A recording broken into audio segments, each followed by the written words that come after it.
Good evening, everyone. It is now 4 p.m. We're at the County Council meeting of Monday, March 27th. Would the clerk please conduct the roll? Councilmember Reeds? Here.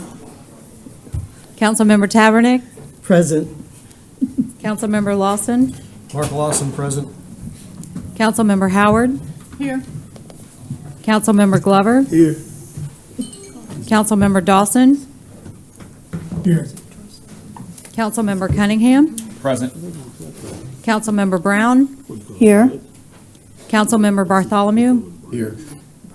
Vice Chairman McGillen? Here. Chairman Passament? All 11 Here. members are present. Thank you very much. Would you rise for the Pledge of Allegiance and then remain standing for the invocation? I pledge allegiance to the flag of the United States of America and to the republic for which it stands, one nation, under God, indivisible, with liberty and justice for all.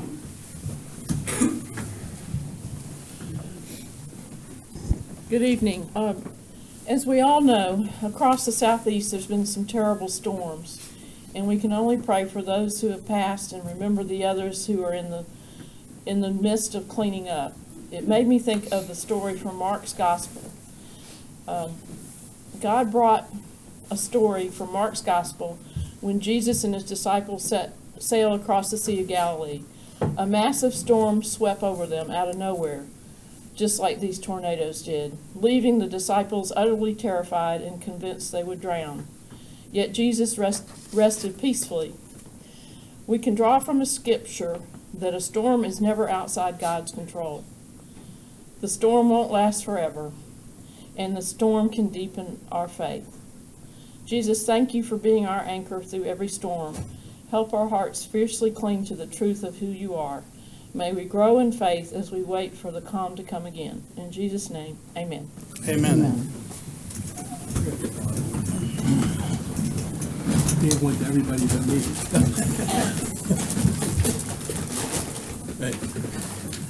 Public notice of this meeting has been published, posted, and distributed in compliance with the South Carolina Freedom of Information Act. I would ask a member of council to make a motion and second to approve tonight's agenda. Make that motion, Mr. Chairman. Mr. Cunningham made the motion. Mr. McKellen made the second, duly motioned and seconded. Any questions? Seeing none, the agenda is approved. Our next item on our agenda is our administrator's report. Mr. Greenway.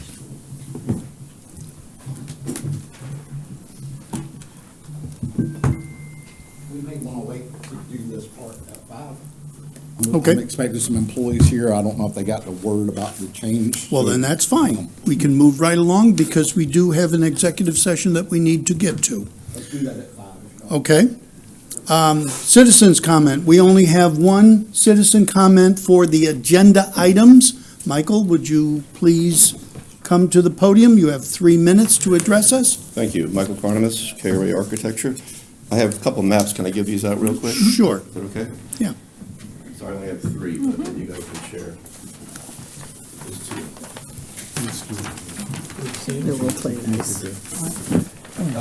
I was representing number 15 on the list, the Campbells that are looking to do a medical center. And as you know, we've been denied at Planning Commission and then first reading last month on the project. The reason I'm speaking is that, you know, being in this community for 21 years and developing a lot of the projects that are here, it's hard for me sometimes to see information that is not correct, that it comes out.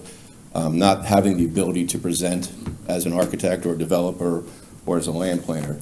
The property we're talking about here, people have said, hey, this is spot zoned. Okay, this isn't spot zoned. The first piece that was put here was spot zoned. This is a continuation of the zoning that's going to happen here. Some people have come out and said, hey, why don't they buy the piece of property next door? Why don't they develop that piece? Why don't they develop the piece that's on the corner that goes on Gibbet Road? The gentleman who's selling Gibbet Road is a fact. He wants $7 million for 7 acres. The gentleman to the left wants $900,000 for 2 acres. So there's price gouging going on here, and projects aren't being developed. The doctor who wants to put a project here is on a major highway. It's on 46, and as you can see from the plans I've given you, Bluffton controls most of the property around the county. They have more density in that area than anywhere we're talking about. That is a hub center. You're going to get a triangulation of traffic. You're going to get 170, 46, and Gibbet Road. We're looking for a small building. That area should be continuous. It should go to small development of construction. Now, the last thing I'll tell you is this. Somebody also said, hey, there is no need, there is no person looking to develop this. That is correct. That is incorrect. The Forestry Service just sold 10 acres right next to this property. And I can tell you this, because I know them well, they're going to be here asking for a rezoning. That property is right next to Jim Matei's property, the townhouses, the condos, the Publix, the restaurants, the bars. People are developing that area. It's going to be developed. And the area we're in, as you can see, we're from a dark green to a darker green. We're right in that quadrant. Once it passes that quadrant and we head east, we're in the May River Preserve. Then it goes back to country, till you get to Bluffton. And when you get into Bluffton, Bluffton did a great job. If you look at some of the projects across from the old Piggly Wiggly, or we call it now the deli, the downtown deli, there's a line of commercial that forwards 46 with residential on the back. And that's what he's trying to do here in this location. And the last comment real quick was, the reason it hasn't been developed is because there is no water sewer. And there is no water sewer because the poor people that live there have never got water sewer. So now it's immensely expensive to put the water sewer in that location. He can develop this without water and sewer. So, thank you. Thank you. Okay. And who is that? You're speaking on an item on the agenda? Come forward. Hello, my name is Grant McClure. I work for the Coastal Conservation League. I'm going to be speaking to item 16. Thank you for the opportunity to comment on the rezoning of the 2.81 acre lot at the intersection of Okatee Highway, that's 170, and Low Country Drive, Highway 462, from T2R to C4 Community Center Mixed Use. The Beaufort County Comprehensive Plan specifically addresses development along the SC 170 corridor. The plan calls for careful coordination between Jasper County and the city of Hardeeville on a shared vision for the corridor. The league holds the position that more careful coordination is needed between Jasper County, Hardeeville, and Beaufort County to achieve the shared vision for the corridor outlined in the comprehensive plan. This is an opportunity for Beaufort County to initiate this coordinated planning effort with Jasper and Hardeeville, which is needed urgently. We're concerned about the existing traffic and infrastructure challenges at this site. For example, according to DOT data from 2021, the annual average daily traffic count for 170 and 462 was over 36,000 trips a day. That's among the highest along that corridor, and that data is now 2 years old. Given the traffic, the need for infrastructure improvements, and the amount of already approved and pending developments along this regional corridor, for example, you've got things like East Argent that are pending and would bring as many as I believe 9,000 units, 9,500 residential units to the area. Given these concerns, we support the Planning Commission's vote to recommend denial of the proposed rezoning, and the Conservation League likewise recommends that denial of rezoning from T2R to C4 Community Center mixed use for this 2.81 acre lot. Thank you for your consideration of these comments, and please reach out if we can provide additional information, clarification, or support as you consider this decision. Appreciate it. Thank you. There being no further comments, we'll close the comment section. I would like a motion for the following items for an executive session pursuant to South Carolina Codes 30-470A2, where we will have receipt of legal advice, where legal advice relates to matters covered by the attorney-client privilege for a potential settlement of claims against additional opioid litigation defendants. Also, legal advice relating to matters covered by the attorney-client privilege for mediation of pending litigation, and discussion of appointments of persons to a public body, which is the Green Space Advisory Committee. A motion, please. I'll make the motion. I'll second Ms. that. Tabernack made the motion, Ms. Brown made the second, duly motioned and seconded. Any discussion? Seeing none, this has been approved, and we will retire to the ECR for the executive session. It will probably take 45 minutes, and then we'll be back out. There may be matters arising out of executive session, and we will then conduct the remainder of the county council meeting. Okay, we are recessed to executive session.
Fort Fremont closes out a 350-year legacy of coastal fortifications in Port Royal Sound, beginning in the mid-16th century. It also represents the closing chapter of America's coastal defense system before the dawn of air power. Fort Fremont is an example of the most advanced military technology of its time. It would parallel the B-17 and aircraft carrier of World War II, the F-35 of today. Fort Fremont was an important part of the Beaufort culture, very similar to Parris Island and the Marine Corps Air Base today. In 1525, the Spaniards named this sound and this harbor Santa Elena. They called the navigational point La Punta de Santa Elena, the point of Santa Elena. And what the Spanish explorers discovered is that Port Royal Sound is a unique piece of geography. It's the deepest natural harbor south of the Chesapeake Bay, possibly south of New York. The channel into Port Royal Sound, this I find a remarkable geological fact. The channel has not changed for 500 years. There's no inlet on the southern coast that hasn't shifted entirely in 500 years, except Port Royal Sound. There's something geologically different, or one might say magical, about Port Royal Sound. So Spanish sailors, being the best in the world in their time, found this place very early, knew that for the Spanish explorations of the American Southeast, this would be the entrada, the entrance. And so they built a city across the river, across the sound from where we are on Parris Island. It became the first capital of Florida. And they explored the backcountry from this location for more than a century with the object of building a highway from this magnificent harbor to Mexico City. So the Sound was known to the Spaniards. It was known to the French, who actually got here first and created the first Protestant colony in the New World on Parris Island over my shoulder. And that colony was a failure. The Spaniards replaced them. It was part of Spanish Florida when the English arrived 150 years later. And this became, as a consequence, a battleground in the 18th century between Spanish interests in Florida and St. Augustine and the English colony in Carolina and in Charleston. And back and forth these wars went, many of them naval wars, many of them employing, as all the sailors knew by then, the magic of Port Royal Sound. When the Civil War came, Confederates defended the harbor, but it was basically indefensible against large naval forces. So the U.S. Navy made it their principal target during the beginning of the Civil War and sent the largest flotilla of ships assembled by the United States Navy in the 19th century into Port Royal Sound on November 7th, 1861. In a 4-hour cannonade, which would have been deafening from where we're sitting, was heard for miles from Savannah nearly to Charleston. It was called the Day of the Big Gun Shoot. During the Civil War, this harbor that we're looking at was filled with ships. There would be hundreds of ships in this harbor. There was a 1,000-foot dock with a railroad on top off of Hilton Head. The military installation was mammoth. There were 13,000 U.S. soldiers on Hilton Head, which we're looking at. The largest population on Hilton Head until 1974. So this was a major U.S. government installation in the heart of the South. It was the headquarters of the U.S. Army Department of the South, but more importantly, it was the headquarters of the United States Navy South Atlantic Blockading Squadron. So the biggest ships in the Navy were here.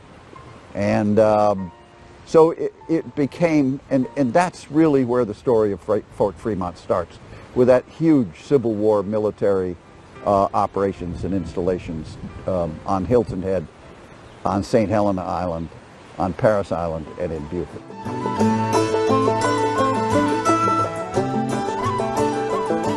After the Civil War, we're going to see a massive change in technology that's going to revolutionize the military. During the Civil War, we had ironclad ships, we had rifled cannons, but they were all made out of iron, and they were not terribly effective. But its technology is going to change after the Civil War. We're going to see steel produced, and steel is much harder. So now we have a new material to make armor out of for ships. So we can have these armored ships made with steel that are much more resistant to shot. Because I have steel, I can make stronger barrels for my guns. I can rifle and machine these much better, and the rifling is the spirals that are cut in the barrel that allows it to shoot further with more accuracy. And we can also now have breech loading guns that can lock from behind, so I can load my gun from behind. I don't have to go have the old black powder muzzle loading cannon that I had before. Now I can fire much more rapidly. If I compare the gun of 1890 to the guns of 1860, for the same caliber, the same diameter gun, the 1890 gun will be able to fire a projectile that's 4 times heavier, can shoot it 3 times further, can put it in with greater precision, and can put it through much more armor than anything we had in 1860. It's a world difference. A military historian, E.R. Lewis, would say that the change between the Civil War and 1890 in artillery technology was the greatest that would be seen since the invention of artillery in the 14th century to the introduction of the nuclear projectile in the 1950s. So there's been a huge change in gun technology. At the same time, it's not just the steel, but also the powder that fires these guns is different. We have new chemical makeup, and sort of like cordite is invented now, and it's still a widely used military explosive even today. Smokeless powder is invented during this period of time. And it's not just chemical composition, but it's the details of how you make the grain, how fast they burn. So much like the skill of firing a solid rocket, solid fuel rocket, it's that same kind of technology that's been developed in these gunpowder and this new powder. So our weapons of this day are much, much greater.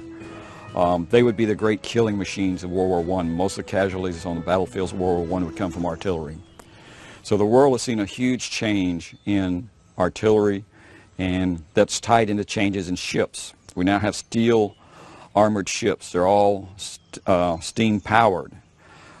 They are now equipped with these fine long-range guns, and they now become the dominant threat of the late 19th, early 20th century. This is the threat.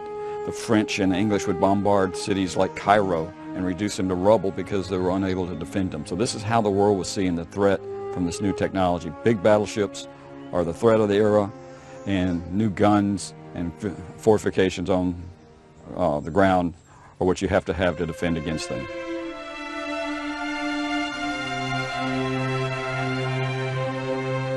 One of the most important and first things that happened after the Civil War is they built a railroad to Port Royal Sound, which didn't exist.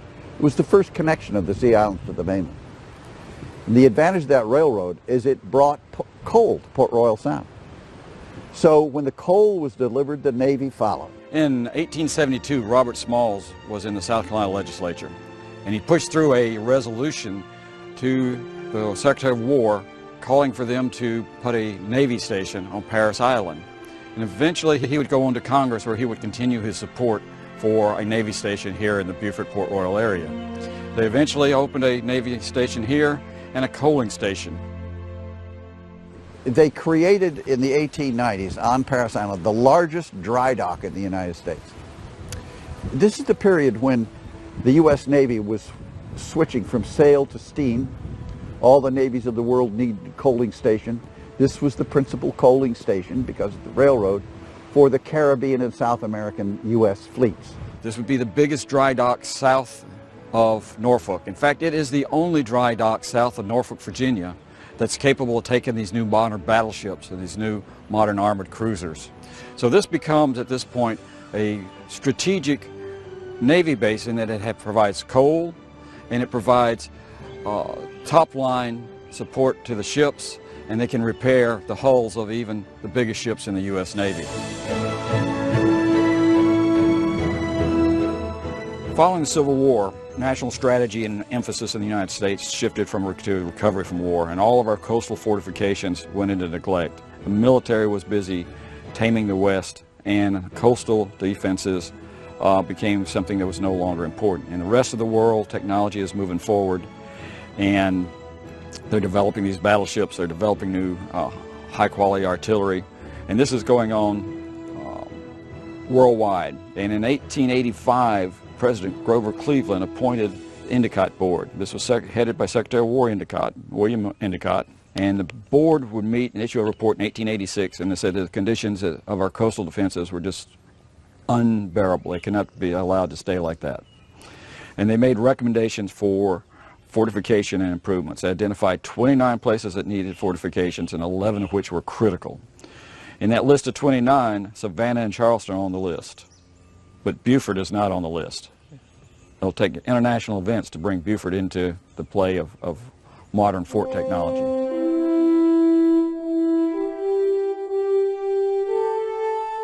So the USS Maine was here on patrol and in the harbor, and while they were in the harbor several times, they entertained the local population.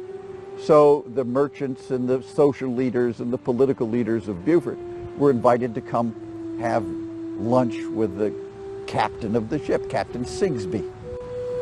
And the officers got to know the people got to know the officers. The crew, which was large, would go ashore on payday and make friends with everybody in town. So it was a very social arrangement between the towns, Port Royal and Beaufort, and the ship. So the Maine left here, it went and reprovisioned, it refueled in Key West, and then went the 90 miles across to Havana into the harbor and blew up.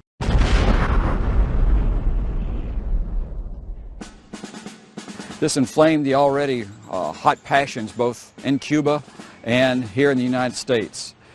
At that point, somebody in the War Department realized that we had this big dry dock, the only dry dock in the South that could take on and repair these big capital ships that were in our Navy. We were going to start operations against a power in the Caribbean, and this fort was totally undefended. And that's what put Fort Fremont on the map. We had to have a fort here to defend the coaling station and especially this big dry dock, as well as this fine harbor that's here. And of course, that event, which killed 300 or more sailors on the ship, was very much followed by the local news media and very much lamented by the many friends that the crew had made here. The destruction of the USS Maine was a personal matter to Beaufort and to Port Royal Sound. And of course, it was the Spanish-American War and the attempt to defend this harbor again, which led to the creation of Fort Fremont. The United States declared war on Spain in April 1898.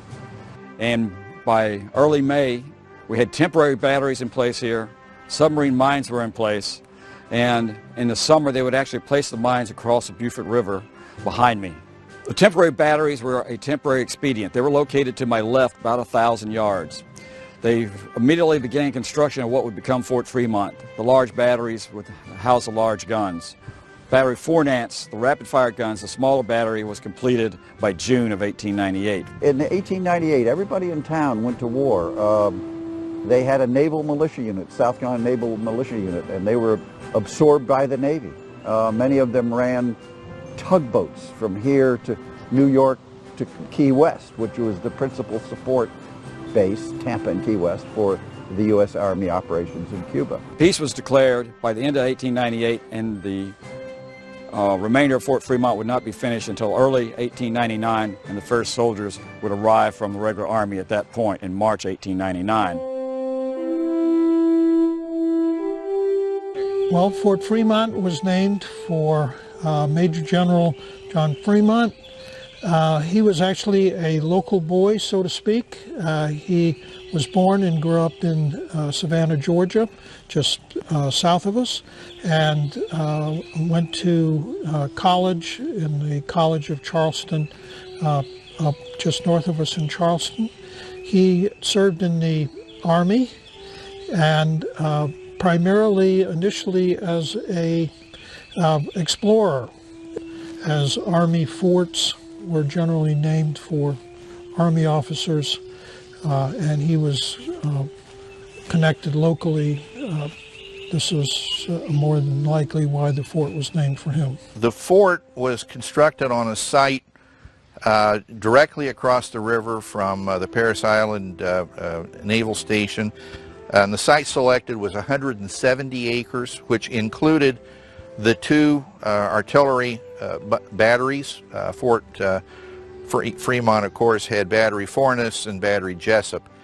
But then adjacent to the battery site was an administrative quadrangle, a very typical military type administrative square. We are sitting in the number 3 gun position of a 3-gun battery, Battery Jessup, which had 3 10-inch disappearing carriage, large caliber guns, breech-loading guns. Their purpose was to engage the warships that might be entering the harbor and Port Royal Sound. We're here now at the 2nd battery that was part of Fort Fremont. This is Battery Fornance, was named for Army officer that was actually killed during the Spanish-American War during the Battle of San Juan Hill. Battery Fornance mounted 2 British-made 4.72-inch Armstrong quick-fire guns. They were called quick-fire because they were loaded with a complete cartridge, and in time of action they could fire 4 to 6 rounds per minute. The purpose of Battery Fornance was to defend the minefield, which was the other component of the Endicott Coast Artillery or Coast Defense System. A minefield with controlled mines, controlled meaning that they were connected electrically to shore and could be fired on command from shore. That control station would have been probably shared with the plotting room. And in order to protect the minefield, obviously an enemy would want to interfere with that, might send vessels, small ships in here at night to try to interfere, and this battery would take those vessels under fire if there was suspected that they were doing something to interfere with the mines, such as pulling up the cables and cutting those. The Endicott era fort was a formidable technology. It represented state-of-the-art technology, defense technology of its time against the state-of-the-art threat, which would be the battleship. The life for the soldiers at Fort Fremont was disciplined and regimented. They even had meal times were specified lengths of time, 15 minutes for lunch, 15 minutes at breakfast, 20 minutes at supper. They had to practice their skills.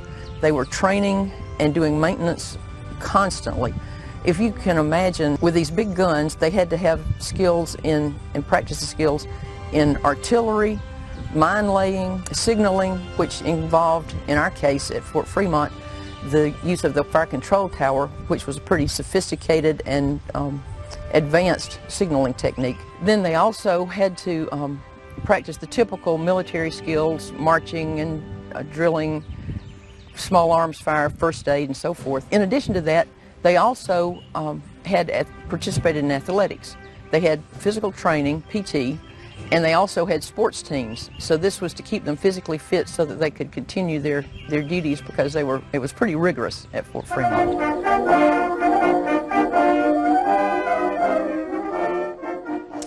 When eventually the decision was made to move the dry dock and the coaling station and the Navy station up to Charleston, then this fort no longer became significant. There was nothing left here that was to be protected. And at that point, 1911, the last troops were transferred out and the fort was closed. In 1901, the mayor of Charleston and the United States Senator Pitchfork Ben Tillman from South Carolina wanted this to move from Beaufort County to Charleston County, because there are more votes in Charleston County, and the mayor wanted the U.S. Corps of Engineers and the Navy to dredge the harbor in Charleston, because battleships in those days required 26 feet of water. Charleston's natural harbor is 15 feet of water. Port Royal is 30 feet of water. In order for Charleston to sustain its port, its commercial port, it had to dredge the harbor. Well, if they could get the Navy up there, they get the Corps of Engineers to dredge the harbor. That was the play. And the play for Pitchfork Ben Tillman, the U.S. Senator in 1900, was that he'd get a whole lot more votes from the largest city in South Carolina. So it was a political, commercial operation, and they moved the nation, and it was done, boom, like that. The fort did its job. It was a deterrent for anybody that wished to attack these. It provided protection.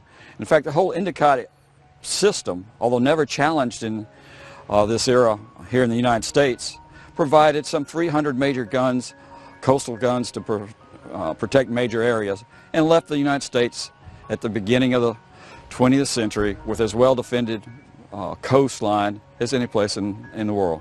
But I would just like to say that it's a magnificent artifact of an era. And it's an era that has been neglected. The turn of the 20th century, the naval station across the river here.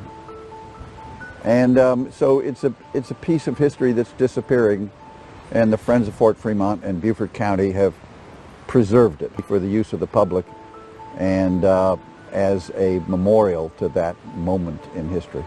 Fort Fremont closes a 350-year story of homeland security addressing European imperialism in the 19th century. It's a tale of how geography, technology, and national security creates a transition for America to become a global power. It's also a wonderful snapshot of America in the beginning of the 20th century. The Friends of Fort Fremont and Beaufort County have a valued partnership working in tandem to preserve the fort's integrity and promote the historical, natural, and cultural aspects of the fort.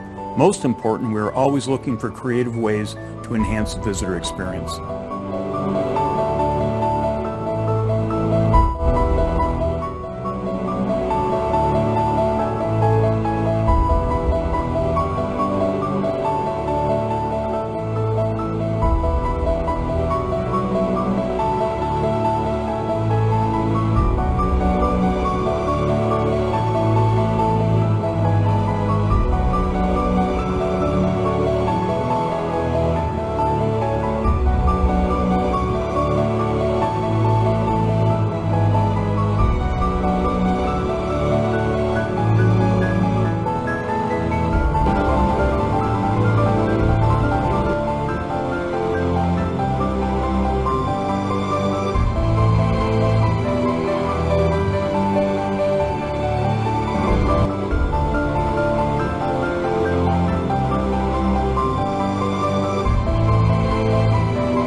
It's civilization versus nature's fury.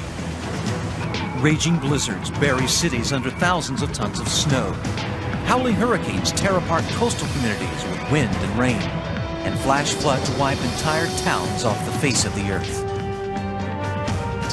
As the skies clear, people begin to pick up the pieces.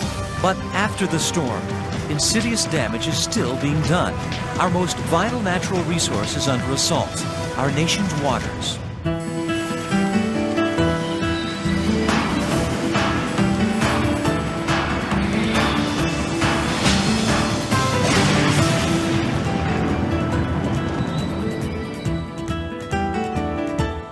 We're at the Chattahoochee Nature Center, and we're trying to find out what a watershed is. First victim. I need you to tell me what a watershed is. Do you have any idea? Watershed? A watershed? Where people go to the bathroom? Sweating, I guess. Something to do with sweating? Uh-huh. Like after you run, when You perspire, yeah. and then you shed it? Uh-huh. We wanted to ask you if you knew what a watershed was. A watershed? Yeah. Is it kind of like the rain? Do you know what a watershed is? A shed that holds water.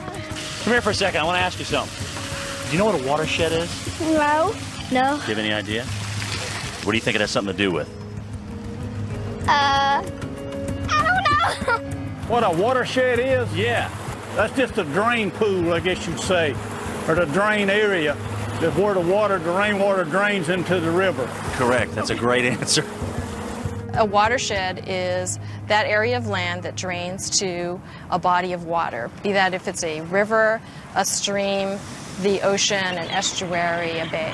Wherever you live drains to some water body, and you live in a watershed. So everyone lives in a watershed. And in this modern industrial age, our water sources are becoming more contaminated with each passing year. The biggest water quality problem that we have in the nation today is polluted runoff. All water east of the Continental Divide drains to the Atlantic, while water west of the divide flows to the Pacific. And one drop of rain can cross many different watersheds along the way. As runoff flows into rivers, streams, and storm drains, the water picks up trash, dirt, bacteria, toxic chemicals, and fertilizers, creating a soup of pollutants that is extremely hazardous to the environment. And the consequences of polluted runoff exist worldwide. The UN estimate is that there's about 1 billion people on the planet right now who don't have adequate access to fresh water. 97% of all water on Earth is salty ocean water. Of the remaining 3% that's fresh, over 2/3 is frozen in glaciers and polar ice. That leaves less than 1% of all the planet's water for our use. I predict in the future that some of the U.S. water needs are going to come through pipeline because we have just overused our supply. To address the complex threats facing U.S. water resources, the Environmental Protection Agency recommends adopting a watershed approach. We're trying to reconnect some of the river. It's a method that looks at each watershed for its own unique set of environmental challenges and solutions. In many cases, people mistakenly identify large discharge pipes in the water as the problem.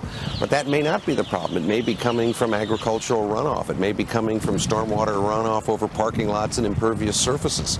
Every watershed is different, and you need to look at each watershed in its own terms and then think systematically about how you remediate, how you clean up that watershed. In California, the Santa Monica Bay watershed drains a dangerous amount of polluted runoff after each storm.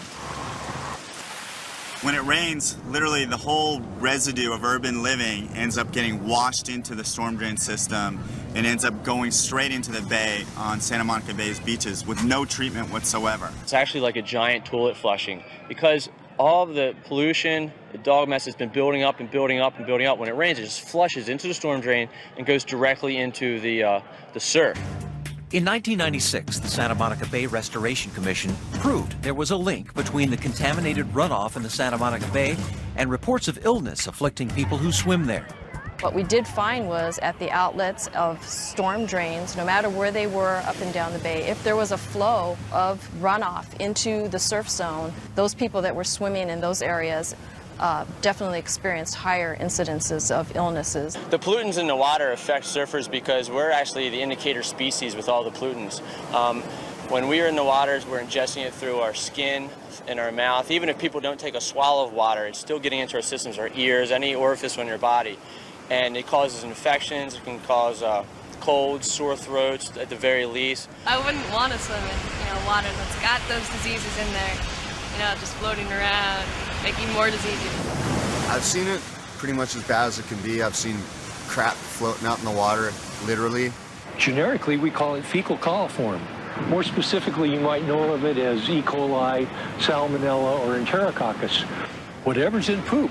There's times when it tastes funky, for sure. Every day, the city and county of Los Angeles perform a battery of tests to keep the public informed about water quality in the Santa Monica Bay. Cesar Arzadan begins the monitoring process each morning by taking a series of coastline water samples. Then it's back to the lab for analysis. Most of the bacteria that you're going to see, it comes from feces. And when you put it under the UV light, you're going to see a different kind of color. It's a fluorescent sign that there is a bacteria, and that one is called E. coli. That one definitely is feces from animals, or it could be humans also. The results are reported to the health department, and beach warnings are posted as necessary. The number of beach postings has decreased, and 85% of the beaches that have been monitored in California have received either A or B grades, and that's significantly different than 4 years ago.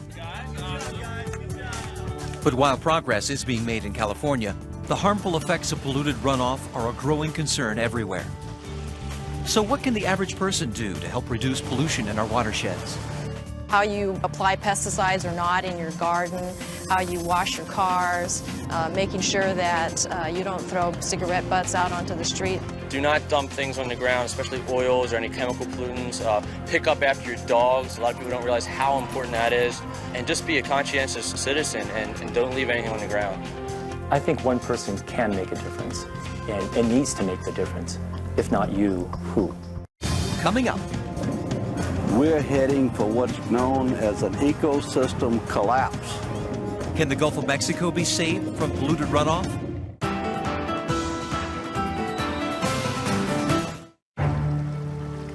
It was a flood of apocalyptic scale.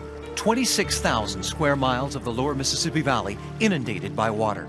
More than 200 lives lost, and 600,000 people displaced from their homes. The flood of 1927 was the most disastrous in U.S. history, and its effects are still felt today. After the flood of 27, massive levees were put in place.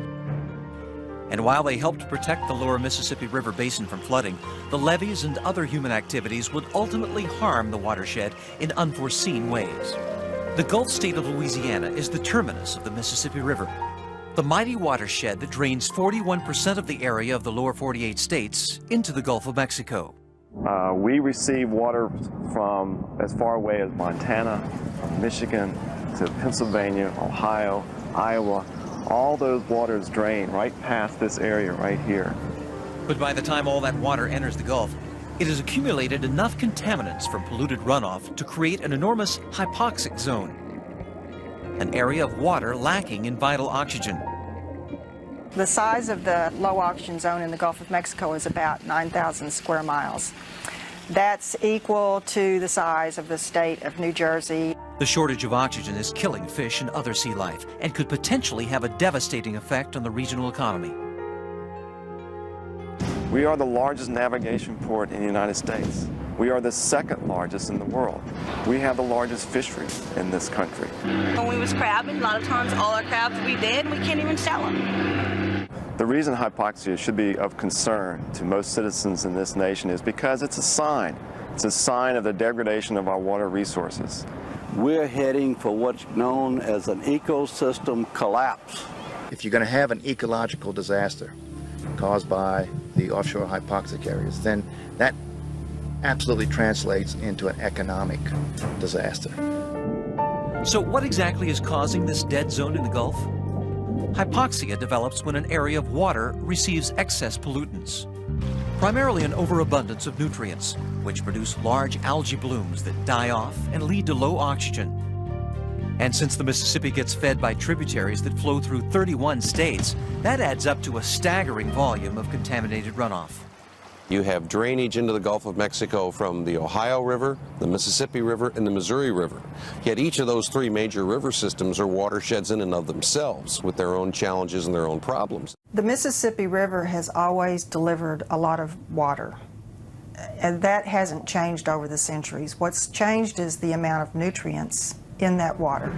In fact, the Mississippi's nitrogen levels in the lower Mississippi River have tripled since the 1950s, and the growing hypoxic zone off the Louisiana coast contains the disturbing evidence. It's like a rusty color, stinky, rotten looking. You see fish just swimming sideways, gasping for air and stuff like that. And when you pull up the nets, not one shrimp alive, all dead, orange. The fish, they rotten, like melting away and stuff like that. Can't breathe stuff, and it's just rotten.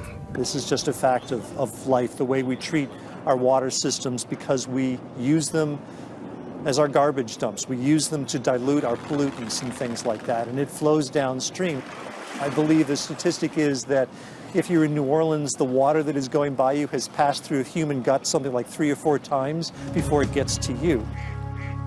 Incredibly, Louisiana boasts a natural resource that removes pollutants from the draining Mississippi, the once abundant wetlands. Plants that grow in wetlands produce these wonderful filters for everything that is coming into them. They trap sediment, they tempt chemicals, and what leaves the wetlands is much, much cleaner water.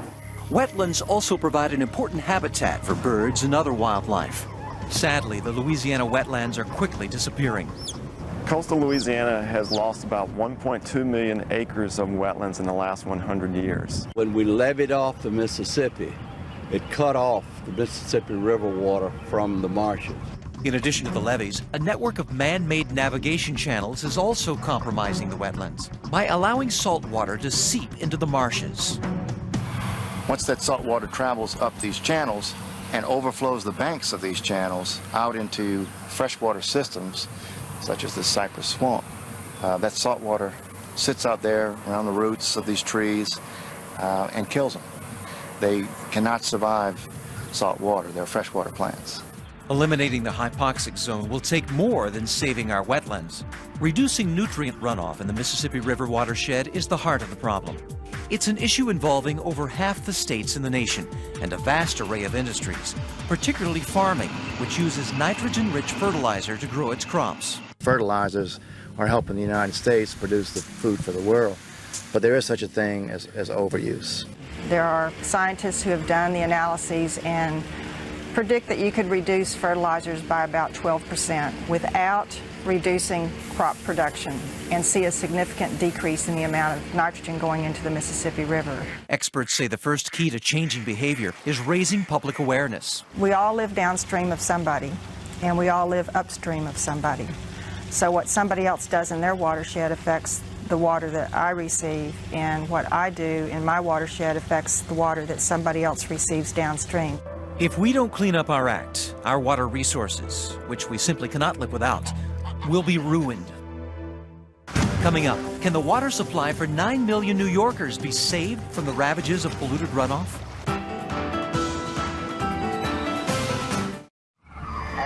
In January of 1996, one of the most devastating winter storms in history slams the East Coast. 2 feet of snow dumps on New York and throughout the Northeast Corridor. Schools, airports, and roads are shut down. By the time it's over, the blizzard and resultant flooding caused $3 billion in losses, and 187 lives are taken. And in the Catskill Mountains of upstate New York, the snowmelt triggers another potentially devastating crisis. Stormwater runoff, contaminated with trash, dirt, fertilizers, and pesticides from nearby farms and communities, threatens the fresh water supply. And the Catskill system of reservoirs is vitally important, for it is the biggest watershed of New York City, providing drinking water to over 9 million people. The miracle of the city's water supply system is largely unknown to most New Yorkers. You ask people, where does the water come from? Often people shrug their shoulders and say New Jersey. I figured that we were probably our own separate water system than from upstate. I'd rather be drinking water from upstate than the Hudson River. I don't know that most people are aware of how large the problem is and how close to crisis many of our water supply systems are. To preserve the purity of the reservoirs and enforce the Safe Drinking Water Act, the Environmental Protection Agency presented the Big Apple with 2 options.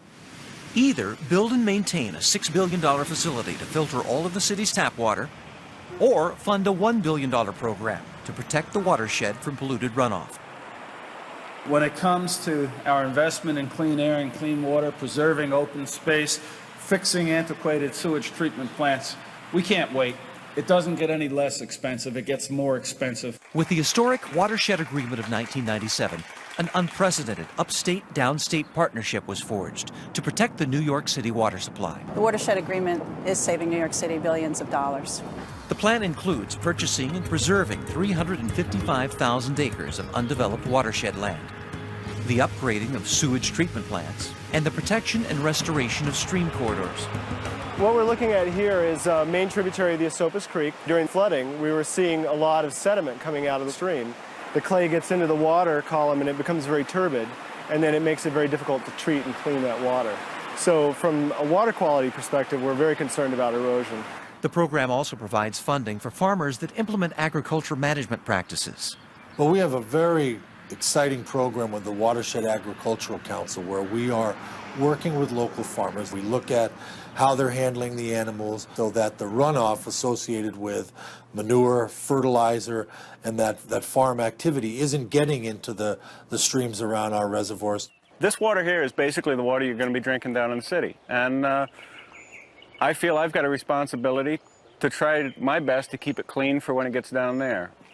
It used to be when it rained here on the farm, the water that ran away from the back of the barn here was full of mud, manure, and it would just run brown and right into the stream.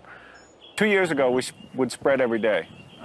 We'd have to take it out, spread it on the fields. If the snow was deep, we spread it on the snow, and unfortunately, if the ground was froze when the snow melted, the nutrient value of it for fertilizer was gone. It wound up down in the reservoir. With New York City funding, a secure above-ground steel tank that can hold 400,000 gallons of manure was installed on the Meadowbrook farm. That's enough storage for 6 months of the year. Now we can store it, spread it when it'll do the most good to us for fertilizer, and we don't have to spread it every day. I worked with Tim on the plan to develop the improvements we're going to make.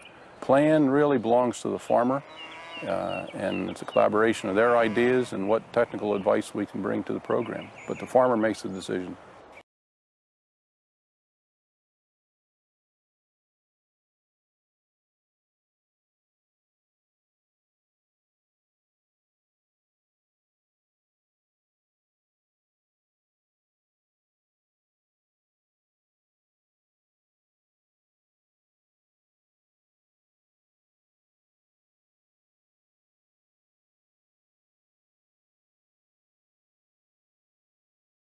Chairman Passman, can you hear me?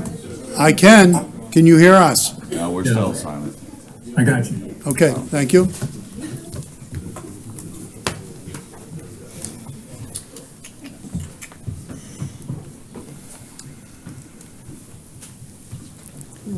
We're just waiting for our one other council member to get seated so that we can come back into session.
Order from executive session.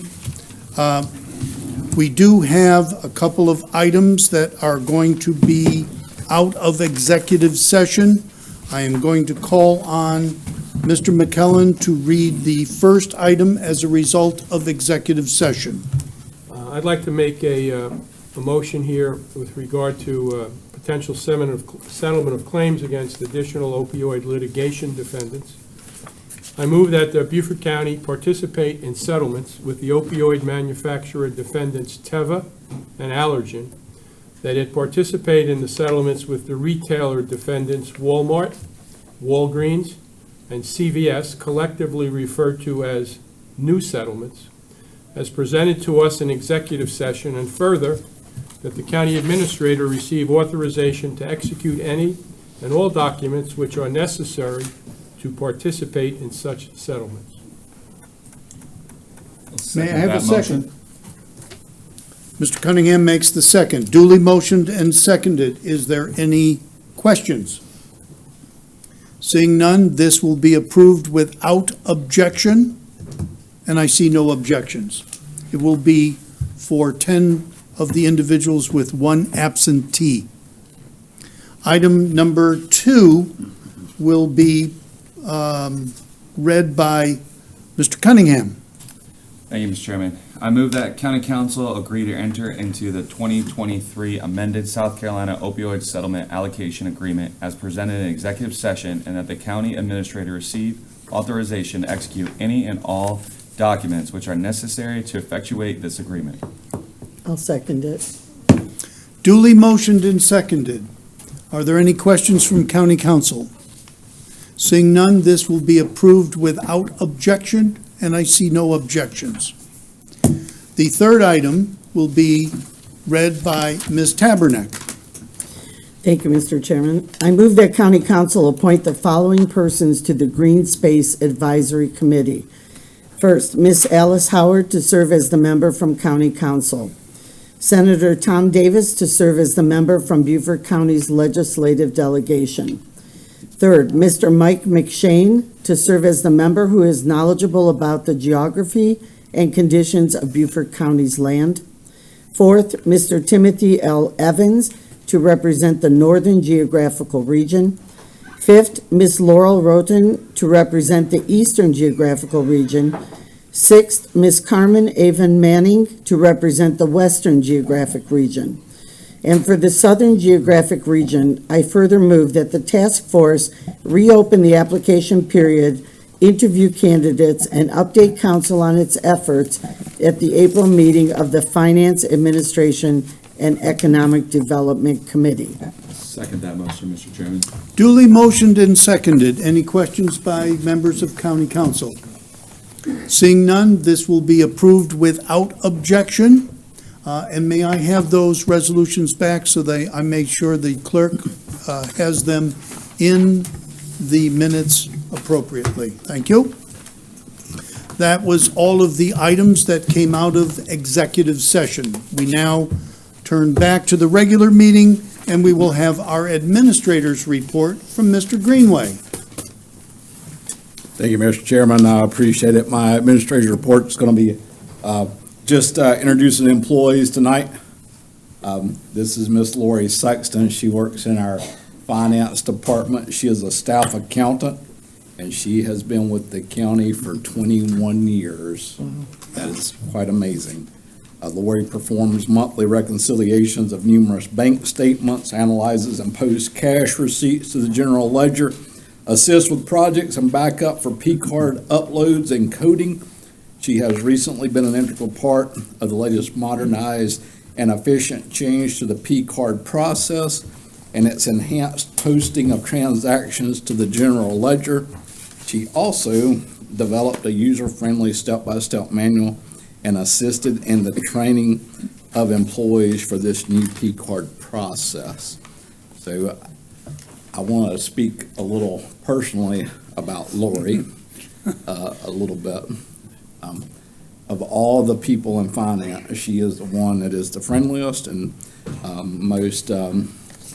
most courteous to me whenever I go in there. So anyway, so she's a great employee. I enjoy working with her a lot, and she's a real asset to the county. So I want you to stand right here and let's get a picture together. Can you back up right here with me?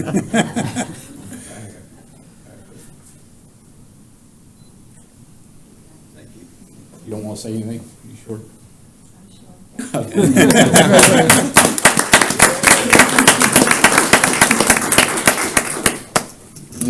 Our next two employees couldn't be with us tonight. We have Miss Stacy Inman from the library. She's the Beaufort branch manager. She's been with us for 15 years. She began working in Beaufort County Library as a library assistant 15 years ago, while she started and completed her master's in library and information science. After receiving her master's degree, she worked as a reference librarian at the Bluffton Branch Library. Currently, as I said, she is the manager of the Beaufort branch, where she supervises 13 library employees to ensure the day-to-day operations of the Beaufort Branch Library serve residents and visitors. Let me say something about our library. We have probably one of the best libraries systems in the state, directed by Miss Amanda Dickman. She does a great job, and so do her employees. Something unique to share about Miss Inman is that she loves the Green Bay Packers. So not sure if she's from Wisconsin, but apparently she is a cheesehead. So our third and final employee this evening is someone that I work closely with on a weekly basis because I go to all new employee orientations, and Miss Natalie Garvin runs those for us in our Human Resources Department. She's a Human Resources Specialist. She has been with us for 4 years. She oversees many functions in the HR department, including new hire orientation, as I said. She works closely with the payroll department by processing all employee promotions, transfer, and other items that relate to personnel. She assists with the current performance management system. We call that Performance Pro, and creates the department's quarterly newsletter that some of you on council probably see from time to time. She is the prime definition of a team player and provides support to anyone in need. Something unique about Ms. Garvin is that she enjoys reading or listening to audiobooks, doing nails, and being creative. She has 7 nieces and nephews. This is pretty interesting here, all under the age of 6. Wow. She has gained at least 1 niece or nephew each year since 2017. She also has a 6-year-old pug named Cosmo. So let's give Miss Inman and Miss Garvin a round of applause. Mr. Chairman, thank you. That concludes my report. Thank you very much. We're now at the liaison and committee reports. Is there any member of council that wishes to give a report? We'll start with Ms. Tabernick. Well, First County Transportation Committee met on 3/15, and I joined them online. They were discussing traffic flow and safety improvements to the 170 triangle that will improve safety, access, and travel conditions. And the Department of Transportation portion of that project from 170 to Argent Boulevard has made it to Secretary Hall's desk and is close to approval. The US 278 access management plan from Argent Boulevard to 170 is about to wrap up, and that's close to going for bid.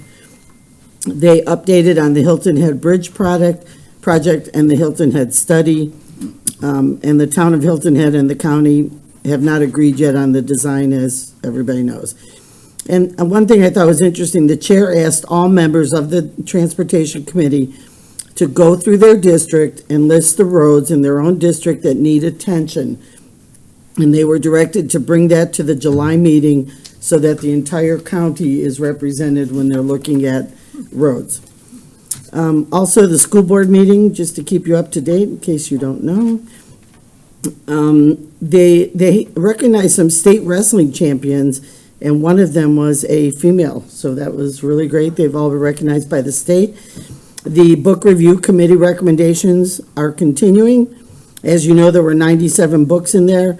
They have voted to remove 2, 19 minutes, and it ends with us. And a third book is being recommended by the committee for removal, and it's called The Haters. And if this process continues, they estimate it will take until September to get through all 97 books for review. And one thing I thought was interesting, if the board agrees to remove a book, it's removed for 5 years from the shelves. They also had a great representation from the Community Project Review Committee, talking about a lot of things that need to be done, but something that really stunned me, they were talking about furniture replacements needed in most schools, and the replacement rate is 64 years. What furniture lasts 64 years, unless it's made of oak, I guess? They were talking about school buses, technology, very, very long list that will be discussion of items to include in the referendum. And curriculum, they approved course progressions for science, math, and social studies. And the last thing, Paula and I attended the Low Country Council of Governments orientation for new officials. That was rather interesting. That's it. I thought they did a lot of good things. Thank you. Mr. Reach, you were next. Thank you, Mr. Chairman.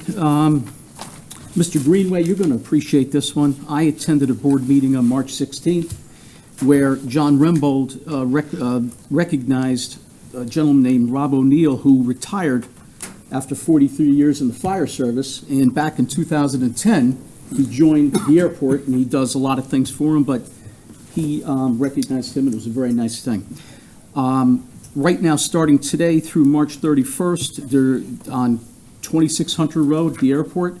They're doing a TSA pre-check enrollment process for anybody that wants to do that. John Rembold was with us here in the committee meeting, and he talked about the construction project being out for bid, due back April 19th. There are 3 bidders. And the Beaufort Executive Airport, on March 27th, there's going to be a chamber event from 5 to 6, a ribbon cutting to see all the work that was done inside and out of that terminal. So if you could make that, that's open to everybody. Mr. Chairman, that's it. Thank you. Ms. Howard? Yes, York Glover and myself attended the Beaufort County Rural and Critical Lands Retreat, which was held at Fort Fremont, which was a nice place to do that. They did some training. Tom Kevney did some training with all the board members. And then the same day, March 23rd, I went to TCL's retreat. And I'm going to send out some information they gave out at their board retreat about all the schools in Beaufort County, high schools and upper education. Real interesting information. The dual enrollment program keeps growing. Other counties are joining in with that. And enrollment is up at TCL, as you would expect now that things are a little bit more normal. That's Great. it. Thank you. Any others? Mr. Lawson? Yes, from the Finance Administration Economic Development Committee, we have a couple of things on the consent agenda. Third reading of a budget amendment, that's number 2. Number 3 is the third reading of state accommodation tax appropriations. Number 4 is also third reading of the local aid tax accommodations fund. Number 5 is the third reading to purchase property at 333 and 335 Buckwater Parkway. Number 6 is third reading to purchase property located at 1505 Salem Road. Then also out of the Finance Committee, approval to purchase furniture for for the probate court. I'm sorry, I lost my train of thought there for a second.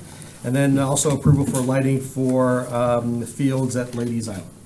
And our next Finance Committee meeting is April 17th. Thank you. That's it? Okay, we're ready for the public hearings and action items, and our first one is the approval of the consent agenda. May I have a motion? So moved. Mr. McKellen makes the motion. I'll second. Mr. Lawson makes the second. Duly motioned and seconded. Any questions? This will be approved without objection, and I see no objections.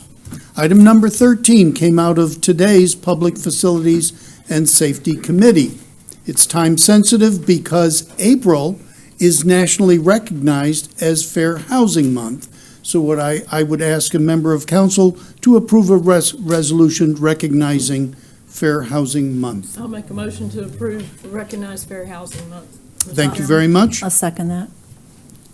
Duly motioned and seconded. My pen came apart. By Ms. Howard and Ms. Brown. Any questions? Seeing none, this will be approved without objection. Item number 14 is the first reading of an ordinance for text amendments to the Community Development Code, Sections 3.1.60, Consolidated Use Table, 3.2.60, T2 Rural Center Standards, and 4.1220, Residential Storing Facility, to conditionally allow the usage of residential storage facilities in T2 Rural. May I have such a motion? I'll make the motion, Mr. Chairman. Ms. Howard makes the motion. Second? I'll second it. Tab is fine. Tab is good. Okay. Ms. Tabernack, you will be credited for the second. Duly motioned and seconded. Are there any questions on first reading? Seeing none, this will be approved without objection. Item number 15 is the first reading of an ordinance for a zoning map amendment rezoning request for 1 acre at 3 Benton Lane from T3 Edge to T Rural Center. May I have a motion and second, please? I'll make that motion, Mr. Chairman. Mr. Cunningham made the motion. Mr. Baltholomew made the second. Duly motioned and seconded. You saw that this failed at the Community Services and Land Use Committee as a recommendation to move it to council, but it automatically comes to council anyway. Questions from anyone? Mr. Chairman, may I speak? Yes. Okay. Dr. Campbell, Sr., has been in the Hilton Head, Bluffton area for over 35 years. He has 2 sons that are now joining him in the family business of being an optometrist. The Campbells are a small business. They do not have the same means as Publix or Parkers. And as you heard earlier in the public comments, the land costs an exorbitant amount of money there for commercial space. They're asking to change the zoning from residential over to commercial so they can build a medical office. They're not asking to build a bar or a restaurant. They're asking to build a medical office because optometrists in the general area are 1 to 5,000 people. Guess how many people are in this area? 0 to 20,000 people. Whether we like it or not, folks, there are people moving here every single day. Bluffton, the low country, is paradise. If you've come from up north and moved here, you know very well how fortunate we are. The people that were born and raised here, you have no clue. You have no clue. Spot zoning, that was brought up in the committee meeting. There's already been spot zoning there. From what I understand, the council last year approved from going from residential to commercial. Someone else mentioned traffic flow.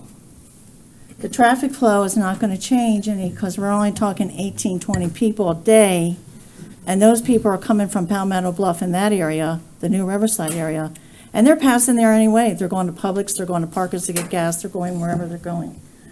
So the people need this, the people want this, and I'm asking that we all vote yes on it. Thank you. Other comments? Mr. Cunningham. Thank you, Mr. Chairman. One, I would love another restaurant or a bar, for the record, as a person that runs restaurants and bars, but that's just me. This is the same type of location that we had in Old Town Bluffton. This is actually right on the edge of my district, even after the rezoning, just falls outside of it. This area is being developed commercially. I was the one that supported the rezoning of the property next to it before it last year. I was the one that motioned it all 3 times to get that moved forward. But that said, it was the same type of concept next door that people discussed. A small office building, maybe lease out some of the other office space, but they are limited either way because of plumbing. When you're on a septic, there's only so many square feet you can go. I see this area continuing to be developed commercial with the amount of homes that Bluffton has already approved down on New Riverside. It's put restraints on us in the county. Same thing, we're getting ready to widen the road on the left side of that circle going towards Jasper. We know it's coming. That's why we're preparing for it. I do support this rezoning. I'm sure more are going to come. We know that's going to happen. And even if we tell them no today, somebody else is going to come with this exact same property. It's always a balance when we bring in more residential communities that we do have to provide services. You have to. Just from a tax dollar basis alone, you know, and people don't like change. We hear that all across the county, but sometimes you're going to have to develop areas to meet the needs of the community. I remember when people pushed back about the Publix going in right across the street. And people were mad that that was being developed. That neighborhood right there was upset about it, even though it was on the books before the neighborhood was even built, that it was commercial space, and there was pushback there. So there's always going to be some type of pushback. I do support the first reading on this. I know there's information in our packet for people that have questions, so I will continue to move forward with this. Thank you. Others? Mr. Chairman, I'd like to request a vote by. Well, we will do a roll call. Roll call. There's no question we will do a roll call. Mr. Lawson? Yeah, so let me just first say that I did vote to change the zoning of the similar a property that's in that area there, but that was because they had an actual permit in hand from about 10 years ago, 12 years ago, that allowed them to do a convenience store. So whenever the new zoning took over, they were not allowed to do it. So those folks already had a permit in hand, had already gone through the process of being approved. I don't disagree that this area is a growing area. However, we get into the part where if we spot zone this, and again, it is spot zoning, that means the next person that owns the property next door is going to come back and ask for the zoning. The people that are next door to that will come back and ask for zoning. Right behind this is a residential neighborhood. Across the street is a residential neighborhood. And, you know, I was just reelected, and one of the biggest things we heard from people was to slow growth and slow development down and to not increase development. And this is something that, again, nothing against the optometry folks, and I think I've only heard good things about them. But again, this is an area where we make the decision to upzone, which is what it's called, upzone this, then we're going to be upzoning a lot of other places as well, or other people will come to us with the same thing. And I think at this time, we've heard from our constituents, we've heard from people that, again, too much growth, too much things happening, that we need to actually be part of the solution, not part of the problem. Thank you. Other comments? I have a question. I was about to say the same thing. It is either directed to our attorney or our county council. The term spot zoning has been used. I need a definition of spot zoning. I can give you that almost verbatim. I've dealt with this for 30-something years in zoning and entitlement work. So spot zoning in the state of South Carolina is simply zoning a piece of property or a portion of the property that is contrary to the character of the surrounding area. That the state statute gives a lot of latitude to the county council as to what that means. So if you all made the decision that this is a commercial area in character, then I think you could withstand the test of spot zoning. It does not mean just rezoning one individual property contrary to the comp plan or to the zoning of adjacent properties. It's the overall character of the area. You could have a 1 acre spot zoning, you could have a 100 acre spot zoning. It depends on the character of the area. So what I would recommend to you all, that if you want to act on this, Councilmember Lawson is correct that if you continue, they're lodging the same arguments as the people argued a year or so ago, and guess what?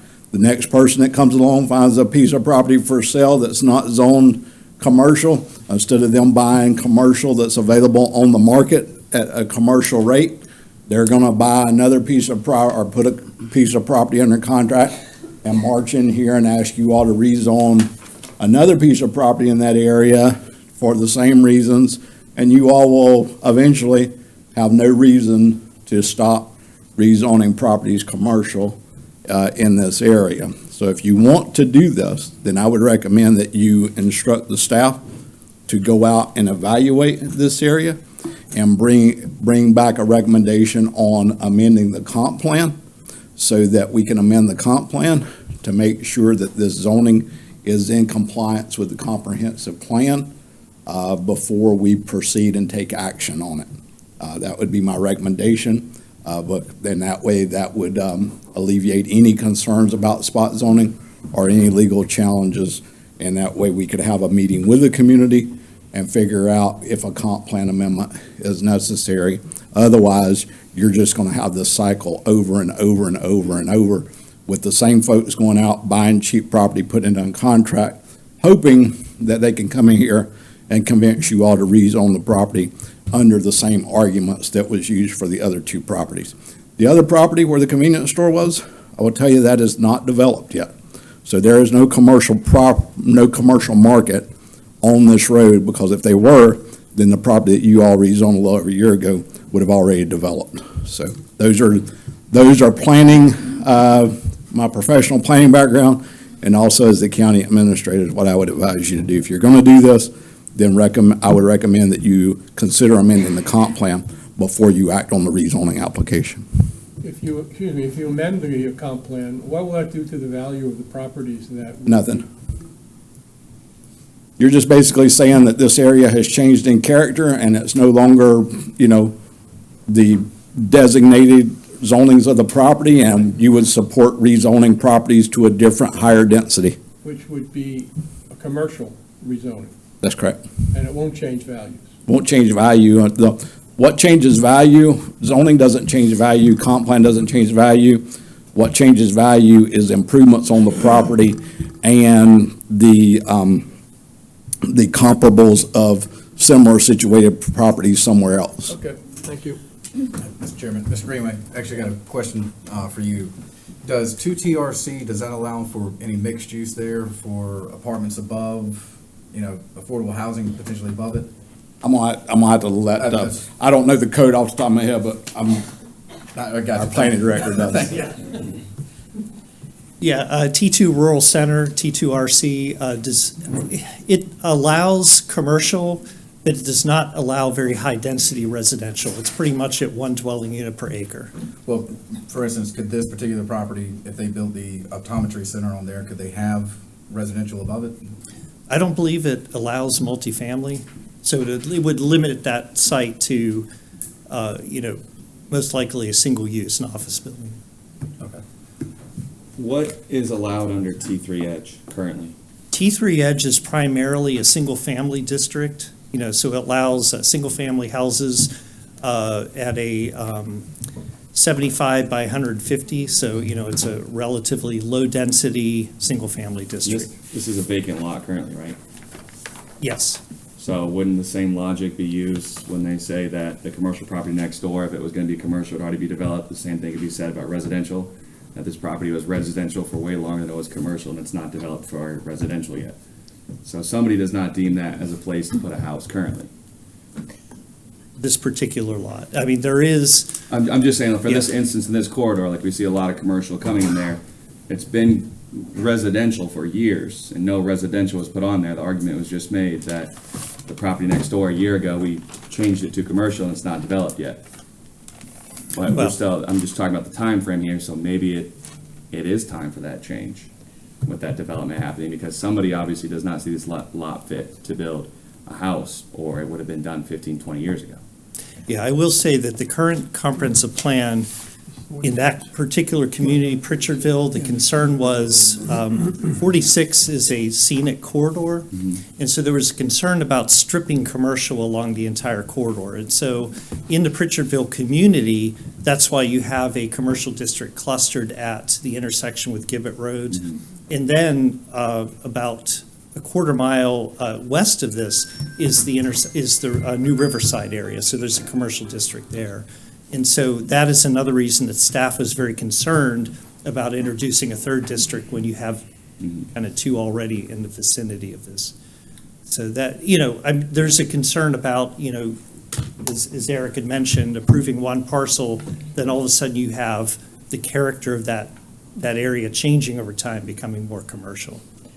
So, on the sense of the comp plan, sorry. I was just saying, on the sense of the comp plan. I was going to address the comp plan in my comments, but go ahead. I was just going to say, does that mean we need to move forward with first reading to give time to even address that if we wanted to? It's up to you all. You can give first reading and then delay it from that point until they can do a comp plan amendment study. If we decided to go down that. It's whatever you all prefer. Mr. Chairman, Yes. I would suggest not even voting tonight, but actually doing as the administration suggested, that we meet with the community about the comp plan. And if, in fact, the community needs to know that we're changing the character in a hopscotch, not a hopscotch, in a stepping stone pattern if we do vote on this tonight. I'm one of the ones that didn't vote for the other rezoning for this very reason. I think we need to go back to the community and delay this, even first reading, until we hear from them.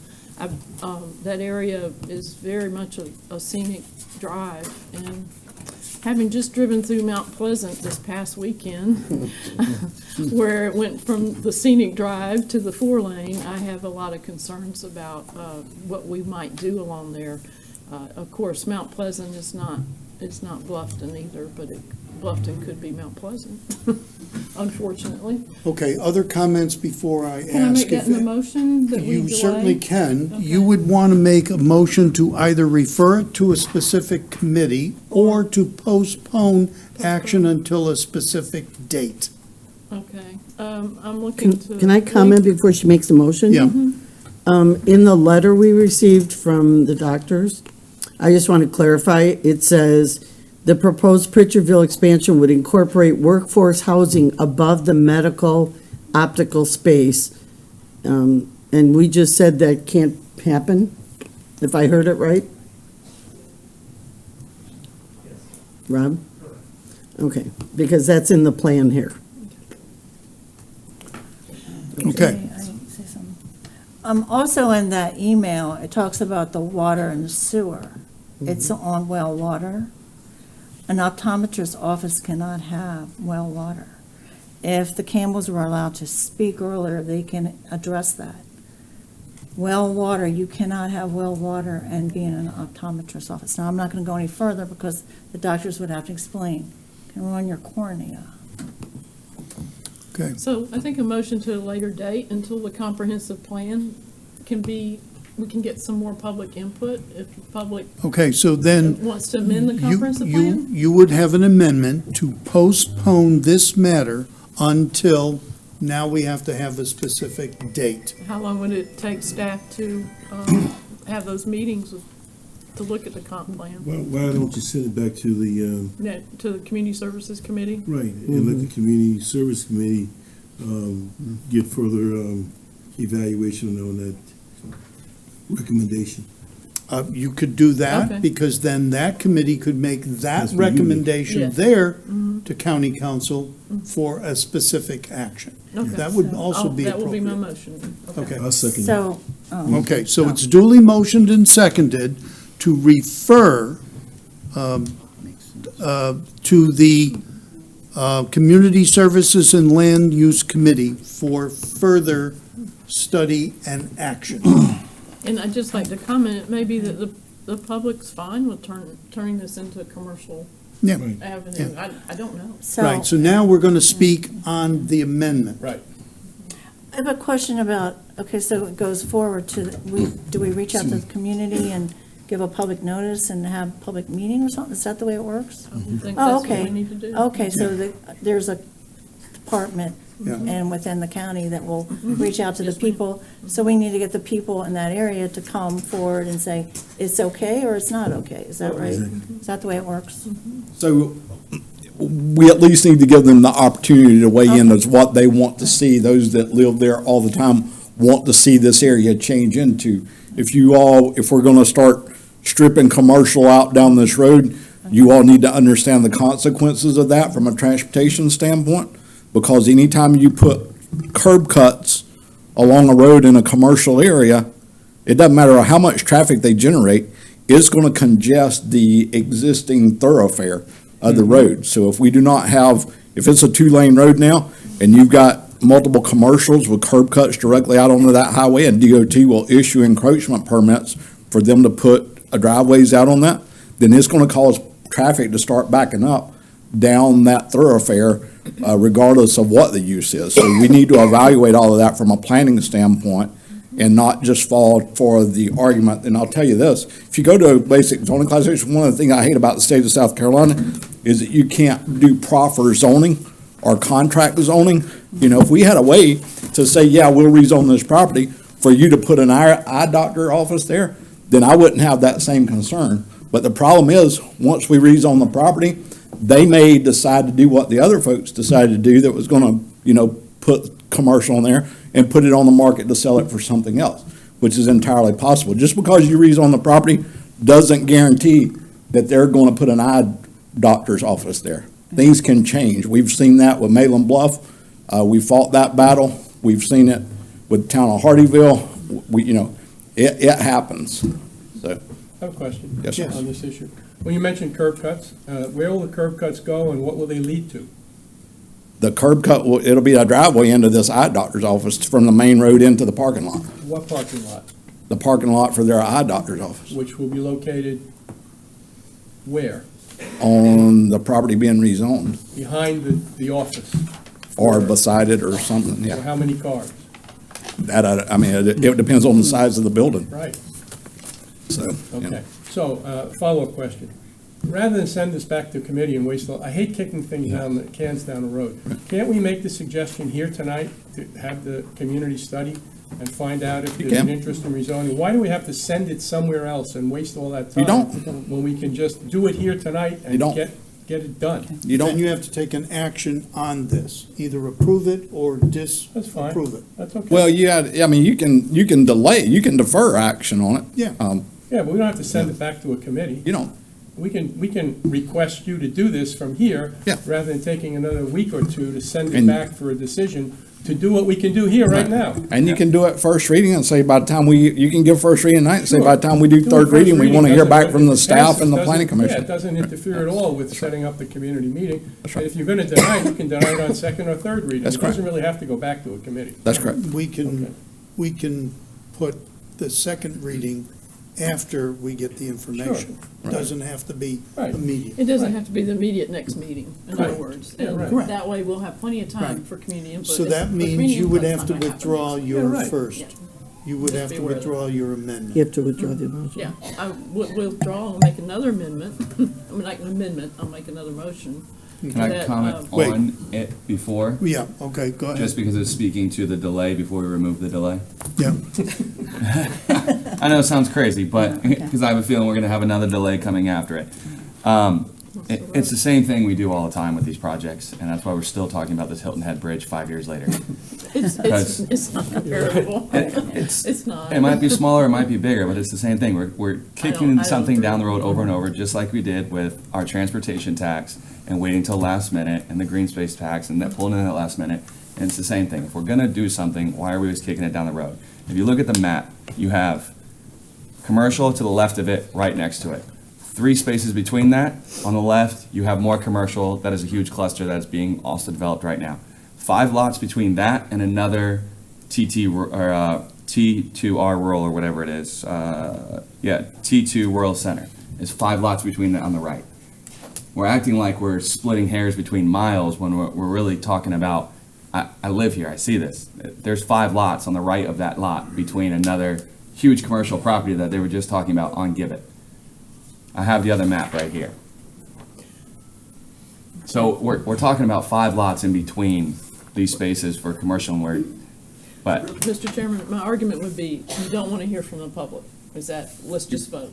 You really aren't talking about 5 lots, because the guy facing this map, the guy to the right could come back and say, hey, I want to rezone my property. The guy to the right of that then could come in and say, hey, you rezone the guy to the left of me, rezone my property, and you could strip this entire road down the entire length back into by Gibbet Road, Bluff that's and 5 Gibbet lots. Road. Yeah. Well, no, I'm talking about it could even go further than that. But they could do that exact same thing over there That's the currently beauty, then. that's the beauty of a comp plan amendment, is because the staff can tell you, hey, this area is changing, but we would recommend that you stop any additional rezonings at Gibbet Road. Otherwise, you're gonna have the same argument come in here as these folks are doing. They're making the same argument that, I think the community needs to make that decision. I don't think we need to make that decision here at council. Yeah. That's the community decision, and I don't care whether you delay it by going back to the committee or whatever, but I think the community needs to make an input into what they want in their community. right. if the community doesn't say anything, then rezone away. Go forward, yeah. Right. County benefits from a All right, so we have, That was in my Ms. opening Howard, statement. you are going to withdraw your motion. You will withdraw your second? Tab. Oh, I second, yes, I'll withdraw. Okay, so we're back to the main motion, Right, Glover did. okay? Yeah, I didn't go second. We can, as part of the motion, amend it to direct council before we take the second reading to do A, B, C, D, whatever we, the council, want them to do, So moved. okay? I'll second that. I'll second. That's not a motion. No. The motion will be, And there's Tom coming in to save the day. Thanks, Tom. yeah, Yeah. it's to amend this motion to instruct administration to hold a public, to have public input on the potential The comp plan. change To the to the comp plan that would affect this community area Before the second reading. before the second Get reading. that, Tom? Yeah. So, Yeah, he's got it. so the motion is to approve the first reading of the ordinance, right? Mm-hmm. And ask administration to hold a public hearing. Well, to get community input on the potential changes to the comprehensive plan that would affect the community. And bring it back to council. And bring it back to council before we hold the second reading on this. All you really have to say is we make a motion to instruct the staff to process a comp plan amendment for the appropriate zoning of this area, appropriate land use for this area, and that's it. We'll handle it from there. That's exactly what I said. There you go. All right, do we have that? Do we know what I'm saying? Okay. We are going to move on. All right. Wait a minute. We have to move on and vote on the amendment. That Yes. doesn't take care of what you're doing with the first reading. What are you doing with the first Well, reading? this is the amendment to it. So it's tied in with the. So it's tied in. We're going to vote on the amendment directing him to Okay. do what I said and he said correctly. And then we're going to vote on the first reading. Perfect. Thank That you. includes that. All right. Everybody understands that? Understood. Yes, we're voting on the amendment. Is there any objection to the amendment? Seeing none, the amendment is approved. Now we're back to the main motion that includes the amendment. Okay? Is there anyone opposed to the motion as amended? Mr. Chairman, I do. Okay, so we have two objections. Well, You- Mr. Chair, so I'm opposed to it as well. Okay. So I'll go with that. All right, so now we'll call Call the the, roll. the original motioners of the first reading were Mr. Cunningham, followed by Ms. Brown. They will vote first and second, and then you can go down the list. They're voting on the first reading. Now With we're that voting on the amended First reading. first reading. Councilmember Cunningham? Yes. Councilmember Brown? Yes. Councilmember Bartholomew? Yes. Councilmember Tabernick? No. Councilmember Reeds? Yes. Councilmember Lawson? Mark Lawson, yes. Councilmember Howard? No. Councilmember Glover? No. Councilmember Dawson? Yes. Vice Chairman McKellen? Yes. Chairman Passament? I will say yes. The motion passes 8-3. Okay, that was quick. Item number 16 is a first. Yes, We haven't done that in a while. I know. All right. That's good. This is the first reading of an ordinance for a zoning map amendment rezoning request for 2.81 acres at the intersection of Oakity Highway, also known as 170, and Low Country Drive 462 from T2 Rural to C4 Community Center Mixed Use. May I have such a motion, please? So moved. Mr. McKellen. Mr. Chairman. Mr. Cunningham. Duly motioned and seconded. Any discussion? Seeing no discussion, this will be approved without objection. Yes, sir? I'm sorry. This was a staff rezoning, correct? Put forward by staff to Yes. rezone? Yes. Are there any plans for that property, or we're just trying to get No, everything? there's no plans for the property as yet. Okay, just trying to get it matched up with the other cooler trails? Correct. This will be done without objection? No. Okay. Anyone else? Since there is no other objection, this will pass with one objection by Mr. Glover. Item number 17 is a public hearing and approval of a resolution authorizing the county administrator to enter into a lease agreement with Beaufort County Memorial Hospital or its designee, the real property located at 114 Elliott Street. A motion, I'd like please. to make the motion, Mr. Chairman. I'll second. Ms. Howard made the motion, Mr. Glover made the second, duly motioned and seconded. Any discussion? Yes, Mr. Chairman. Yes, sir. Last time we met about this in the committee, it was actually my committee, one of the things I asked was if we were gonna put a restriction on how much they can charge for rent so they can't make profit off of our discounted rate. I wanted to make sure that was in the new contract. What?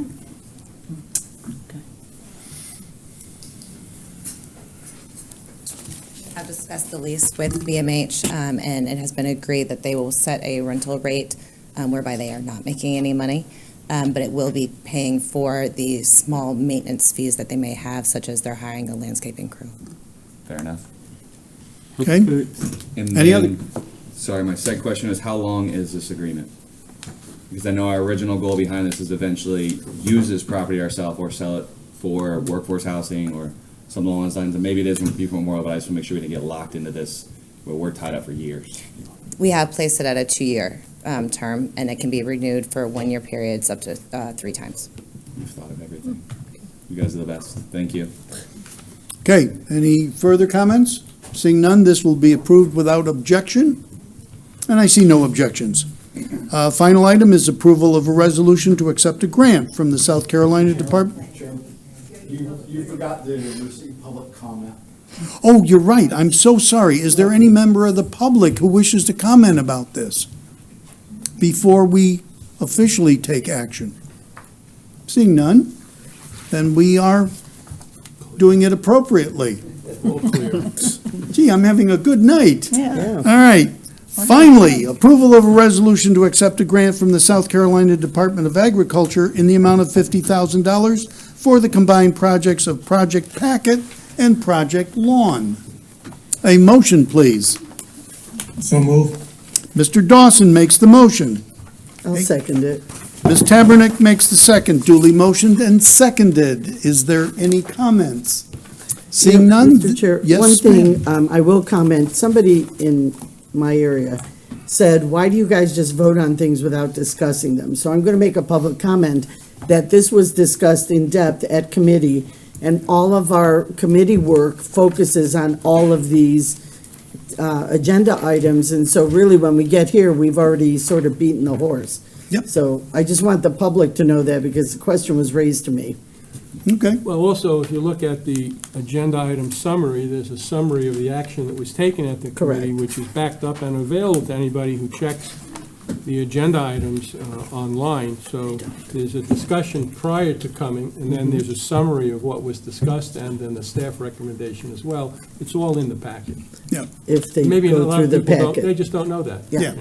True. Good point. Any other comments? Seeing none, this will be approved without objection, and there are no objections. We are now at the second citizen comments. We do have a 15-minute period, and we have more people signed up than the 15 minutes. All of you seem to want to talk about Pine Island. One person wants to talk about St. Helena's Island.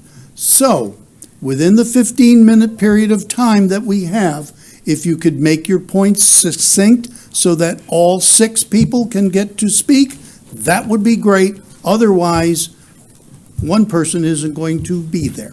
Mr. Chairman, let me, this is the first time I heard a limit on the second public comments.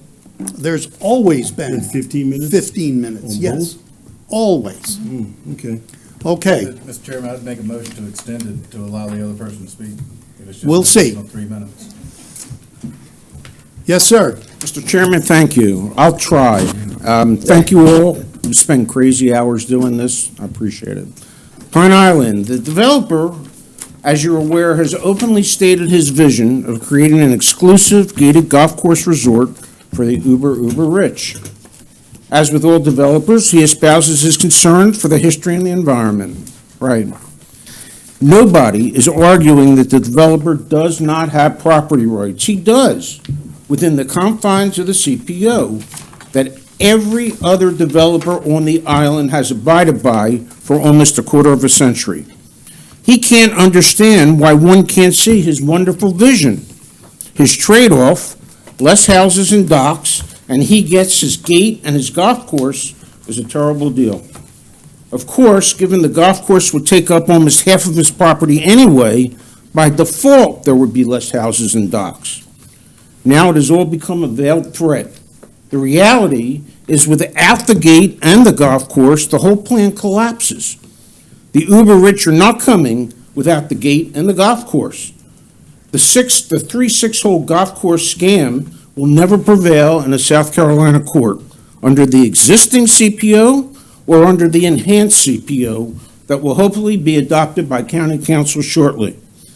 The Charleston Post and Courier called the end-around scheme comical. There are a host of attorneys who have some other names for it.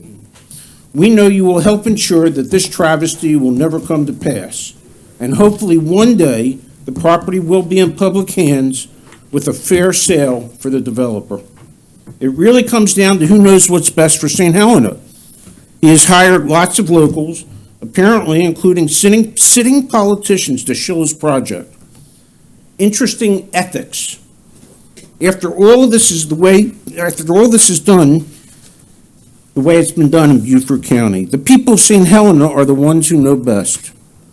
As you're aware, on St. Helena, the rich Gullah Geechee community has spanned more than 6 generations. We have vast agricultural fields, sweetgrass basket ladies perfecting their craft, and fishermen selling their daily catch. On the back roads, people still wave hello and also have time just to chat. This is why Pat Conroy insisted that his final resting place be on St. Helena, in an historic African-American cemetery intertwined with the long Gullah Geechee history of the island.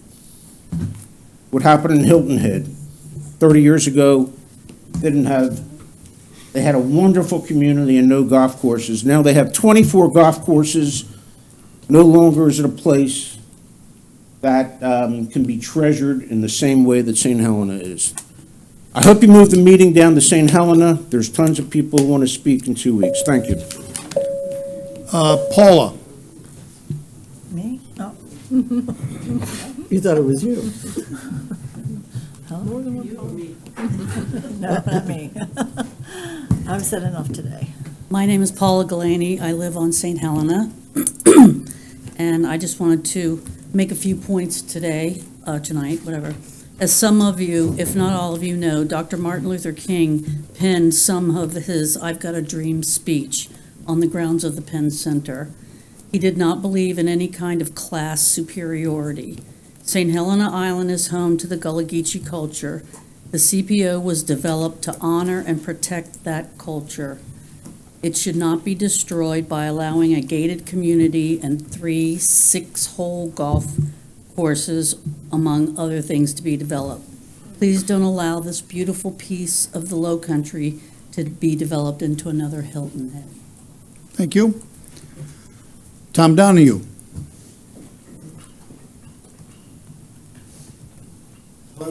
I appreciate this opportunity.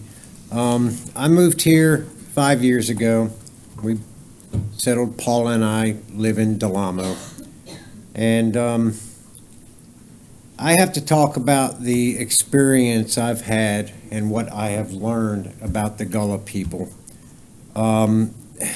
They're about the most loving people I have ever met. They just blow my mind. I also find it interesting that the foresight and insight of the folks that did the CPO almost 25 years ago have to deal with this situation. The Gullah folks, they've paid their dues to society for a couple 300 years. St. Helena is all they have left. They've been displaced from everywhere. Hilton Head was a disaster, so much of Charleston, and this just can't continue. I also think that the disrespect and disregard for the Gullah community, it can happen. I feel so emotional about this for a lot of reasons.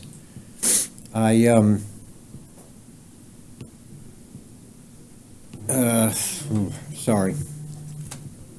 I also am a extreme naturalist, and I've done some research on a few different things. I personally feel like U.S. Fish and Wildlife should get involved in this situation because God intended us to protect the creatures, and the displacement of all the wildlife on this tract would, it's not a good thing. I also feel that the infrastructure is not prepared for this kind of growth down there. And I also have done some studies on golf courses, real quick to finish here. Most of us baby boomers are coming to an end. Health doesn't allow us to golf. I think there's quite a few ex-gens that are still into golfing. I know that some of the golf courses here locally have opened up to the public because they're not having the golfers come. And I personally don't believe that your millennials and Z-gens, whatever they're called, are much interested in golfing. And Thank you. Thank you all very much. Arnold Brown.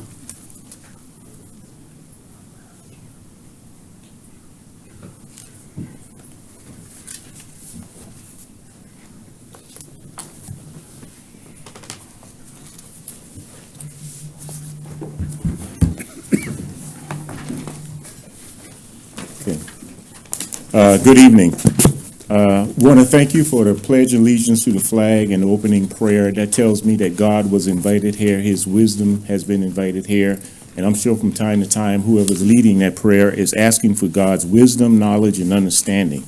I want to talk about who's the baby's mama and the truth is the truth. In 1 Kings chapter 3, verses 16 to 28, two women went to King Solomon's court and not complained, but they were saying that the baby belongs to them. The baby belongs to them. King Solomon, who was known as the wisest person, could not make a decision based on their eyes, their nose, their lips, complexion, or anything. So he said to one of the servants, "Give me a sword, and I will divide the baby in two." So one of the women remained silent. The other woman said, "Don't do it. Don't do it." King Solomon made a decision based on deductive reasoning, common sense, and a reasonable person's theory. In other words, he said, the lady who said, "Don't do it," that has to be the mother. I will tell you how that applies to the CPO. The truth is the truth. If you look at the first page of what was passed out to you, you actually find a copy of the CPO. On page C2, look at, I highlighted, site design. Everything under that paragraph that says site design is prohibited except one item. Okay?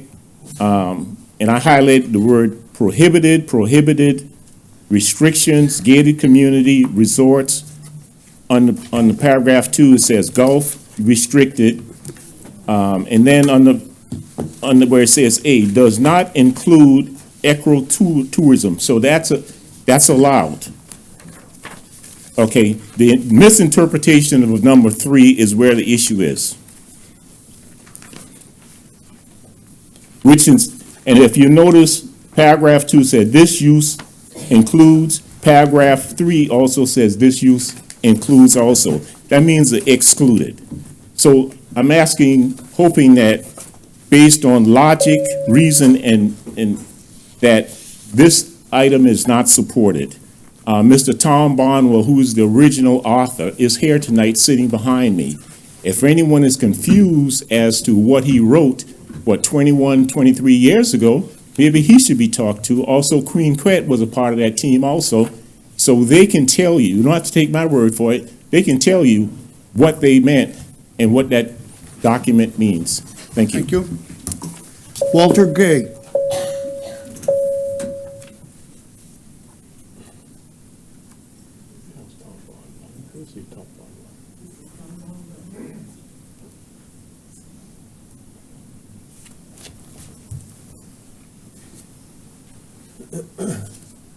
Mr. Chairman, members of council, I come here as a resident of St. Helena Island. Lived there all my life, 75 years, going on 76. I've worked businesses there, and I've worked the people. I was born and raised Gullah. I spoke Gullah until I was 11 years of age before I learned to speak pure English. And Helen Harvey, Brantley Harvey's wife, taught me to speak English. They'd already kicked me out of Beaufort Elementary School because I couldn't speak. I'm the only white person that's ever been sanctified in a black Gullah church. I'm the only white person that's ever been initiated in a praise house. And the one that's at Coffin Point, I've got the key in my pocket right now. I'm an original member. I am here not only to, this is no racial issue, the thing on with the golf courses and the gated community on St. Helena, on Frogmore. It's not St. Helena. To all of us, it's Frogmore, South Carolina. Always will be. My mail comes as that. But what it is over the years, look back at what county council's done in this county. I was sitting back there, Beaufort, South Carolina, Beaufort County, South Carolina. Heritage. No. You have, and you're continuing to throw the heritage out the window, and the history. I've studied the history of Beaufort and the county, and I gave tours almost 20 years downtown. I tell you everything about this county. But anyway, I know the people out there. I was raised. I still speak Gullah. I still cook Gullah. And what you've done is every time you take in another development, what are you doing? You're duplicating the Fusky Island, which I went over there with Pat Conroy and I taught school to the Gullah children. That's fact. All this is fact. And what are you doing? You're throwing that heritage out of the window. Because every time you take in another development, the people next door, their land taxes go up. It goes sky high. They can't afford it. I'm the first one that stepped up down at the Beaufort courthouse, the old courthouse, and asked Henry Jackson. Me and Henry had a plan to try to keep them from taking the land of the Gullah people because the taxes were due. And we asked the people, don't bid. Don't bid. Please don't bid. This is heirs' property. This was given to them after the end of the Civil War. And now you're throwing it away. The heritage? There's no heritage. You're tossing it away. You better look at what you've got and cherish what you've got. No, we don't need any gated communities and we don't need any golf courses. Anybody wants to play golf? There's 10 on the island, 10 golf courses. Go play one of those. You know? Thank you. Thank you. Anybody wants to contact me, call me. Elaine Scott.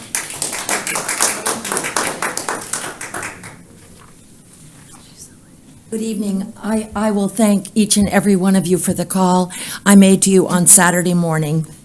I sent you an email with my credentials in this fight. I have been working for St. Helena Island for 30 years. It's more like 30 we've worked on this. St. Helena Island was the largest black land ownership in America until, as my friend Pat Conroy, who must be in this room tonight, said, the people that live there have always found it beautiful, but with the advent of mosquito control and air conditioning, all of a sudden now everyone else is seeing the beauty of it. The citizens of St. Helena have worked tirelessly for 30 years to provide and protect our community from Hilton Head-style development.